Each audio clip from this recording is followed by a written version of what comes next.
ہم کدھر بھٹک رہے ہیں؟ ہمیں کون بھڑکا رہا ہے؟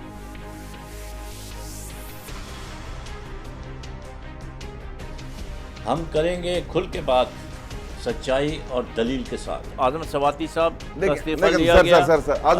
میں بٹ صاحب آپ کی بات بالکل ٹھیک۔ آپ کا اسٹیٹس کو ہے وہ سر ایک دم نہیں ٹوٹتا ہے۔ 21 توپوں کی سلامی ہے پی ٹی آئی کو، لیکن وہ مجبوری میں دیا گیا ہے۔ یا تو اسے ریولوشن توڑتا ہے یا reforms. People wanted some change, some new faces. ایک غریب کے گھر میں گھس کر ان کو مارا۔ PMLN کافی عرصے سے حکومت کر رہی تھی۔ جی ہاں، Why not Pakistan should be a very strong country in the Muslim world? ابھرتا ہوا پاکستان، نہ نیا نہ پرانا، بس صرف پاکستان۔